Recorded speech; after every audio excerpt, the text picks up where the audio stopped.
عید الاضحیٰ یادگار ہے حضرت ابراہیم خلیل اللہ کی قربانی رضائے الہی کے حصول کے لیے ان مخصوص دنوں کے اندر مخصوص جانور جو شریعت اسلامیہ میں متعین کیا گیا ہے اس کو ذبح کرنے کا نام ہے۔ یہ بات ذہن میں رکھیں کہ عیب سے جانور پاک ہونا چاہیے۔ فقہا نے ایک سیدھا سا ضابطہ بیان کیا ہے، عیب وہ ہے جس سے منفعت یا جمال زائل ہو جائے۔ جو جانور آپ نے خریدا تو وہ ذبح کے وقت عیب دار ہو گیا، گرا، ٹانگ ٹوٹ گئی تو کوئی ایسا واقعہ پیش آ گیا، ذبح کے وقت جو عیب ہے وہ عیب شمار نہیں کیا جائے گا، تو اس کو یوں ہی ذبح کر دیا جائے گا۔ جو جانور ہے وہ فربا ہو، موٹا ہو، تازہ ہو تو وہ افضل ہے۔ دو جانور کرنے کی بجائے ایک جانور فربا ہو تو وہ زیادہ افضل۔ شریعت اسلامیہ نے صاحب نصاب پر قربانی واجب کی ہے۔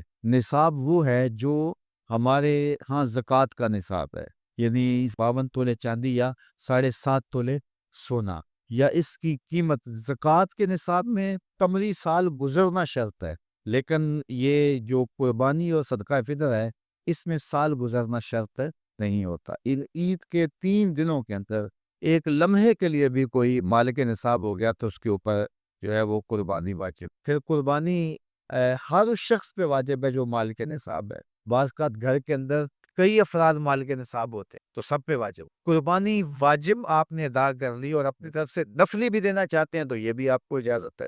ہمارے آقا و مولا نے ایک قربانی اپنی طرف سے، ایک قربانی اپنی امت کی طرف سے پیش کی۔ اگر امتی اپنے آقا کی جانب سے قربانی پیش کرتا ہے تو یہ اجر و ثواب کا باعث۔ 3 حصے کر کے دوست احباب کے لیے، غرباء کے لیے اور اپنے لیے تقسیم کرنے تو یہ قربانی کی روح کے مطابق ہے۔ سارا اگر خود استعمال کرنا چاہیں تو بہرحال اس کی بھی اجازت ہے، لیکن قربانی کی روح کے منافی۔ جس کو گوشت لگتا ہے اس کو کھال بھی لگتا ہے۔ جس طرح گوشت آپ خود بھی کھا سکتے ہیں تو کھال خود بھی استعمال کر سکتے ہیں، یعنی آپ کھال کا مسئلہ بنا کے رکھ سکتے ہیں، کھال کو اپنے گھر کی کسی ضرورت میں جو ہے وہ لا سکتے ہیں، لیکن قربانی کی کھال بیچ لیں اور اس کی قیمت اپنے مصرف میں لائیں یہ نہیں کر سکتے۔ قربانی کی کھال بیچ لی ہے تو اس کے پیسے صدقہ آپ کر سکتے ہیں، کسی دوست کو دے سکتے ہیں، کسی غریب کو دے سکتے ہیں۔ تو قربانی کی کھال جس کو مرضی دیں، لیکن بہتر یہ ہے کہ قربانی کی کھالیں مدارس دینیہ کو دی جائیں، کیونکہ یہ مستحق بہت زیادہ ہیں۔ مدارس دینیہ کے بجٹ کا زیادہ تر انحصار قربانی کی کھالوں پہ ہوتا ہے۔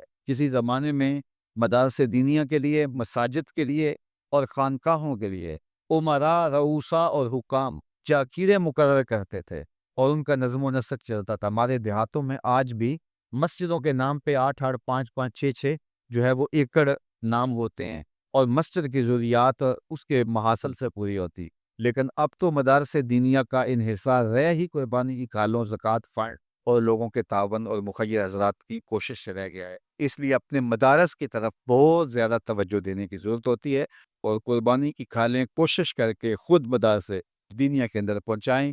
اور آپ کے سامنے جامعۃ المصطفیٰ ایک ایسی درسگاہ علمی ہے کہ جس کے فیضان سے ایک زمانہ متمتع ہو رہا ہے، اور یہاں سے نکل کر اطراف و اکناف عالم کے اندر جو ہیں وہ لوگ پھیل رہے ہیں اور فائدہ پہنچ رہا ہے۔ اللہ کا شکر ہے، یہاں سے جانے والے پیغام کو مسلم بھی قبول کر رہے ہیں اور غیر مسلم بھی قبول۔ تو یہ اللہ کا فضل ہے، اس پر ہمیں شکر ادا کرنا چاہیے۔ اور کتنے مسلمانوں کی اصلاح ہوئی ہے اور کتنے لوگ فائدے میں گئے ہیں، تو یہ ایک اللہ تعالیٰ کا بڑا فضل ہے اور اللہ تعالیٰ کا بڑا ہی کرم ہے کہ کتنے لوگوں کو یہاں سے فائدہ ہو رہا ہے۔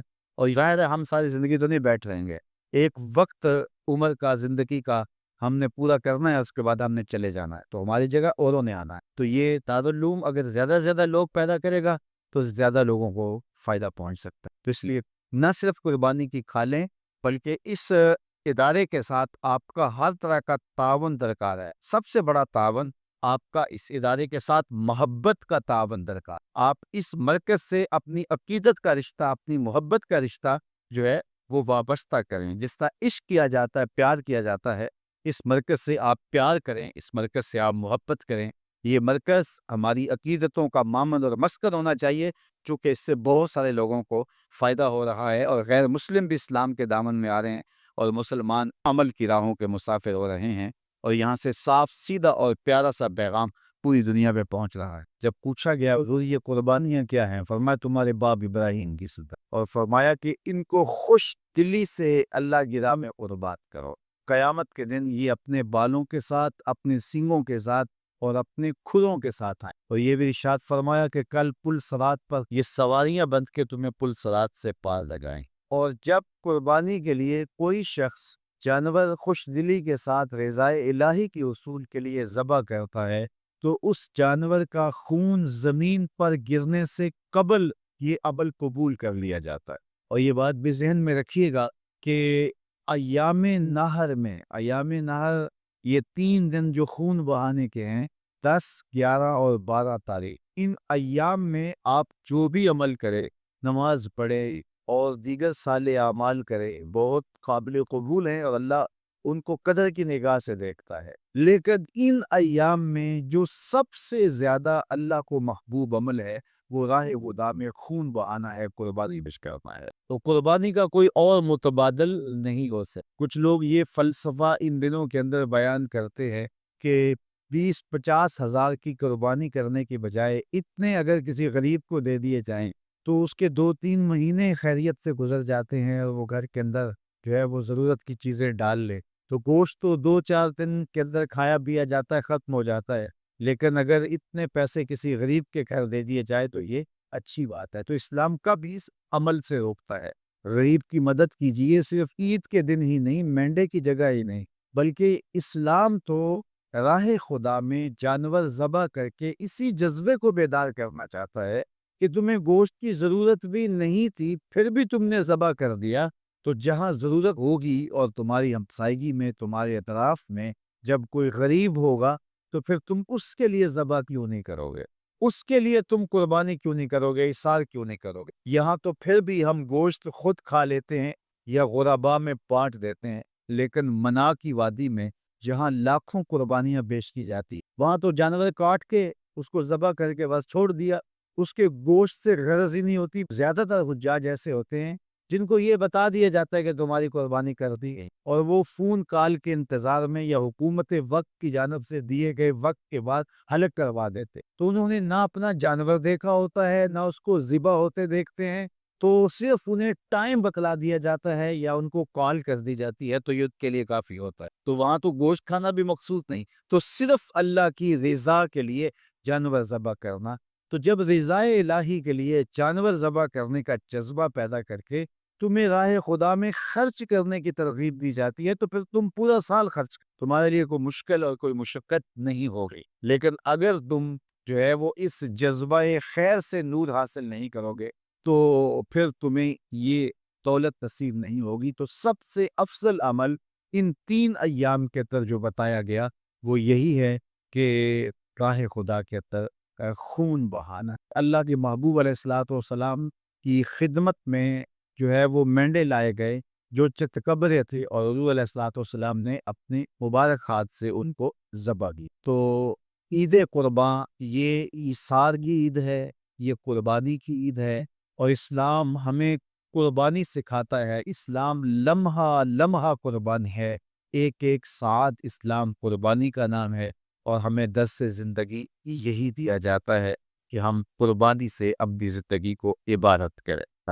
اللہ اکبر۔ پرسوں بھی میں کسی منڈی کے قریب سے گزرا، کہتے ہیں اس علاقے کی سب سے بڑی منڈی ہے، تو ہزاروں جانور ہجوم محبت، اور سڑکوں پر، گلیوں میں، بازاروں میں کوئی یہاں گائے لے کے جا رہا ہے، کوئی پیل، کوئی اونٹ اٹھا کے لے کے جا رہا ہے۔ بے ساختہ میری زبان سے یہی نکلتا ہے، سلام علی ابراہیم، ابراہیم تیرے اوپر سلامتی ہو۔ اللہ اکبر۔ اور اس قربان گاہ پر، جس قربان گاہ پر حضرت اسماعیل کو لے کر کے چلے تھے، منا کی وادی میں جبل سبیر کے پاس، وہاں 25 لاکھ حجاج جانور ذبح کرے گا، تو منا کی وادی اس گونج سے منور ہوگی، آواز آ رہی ہوگی، سلام علی ابراہیم، ابراہیم تیرے اوپر سلام۔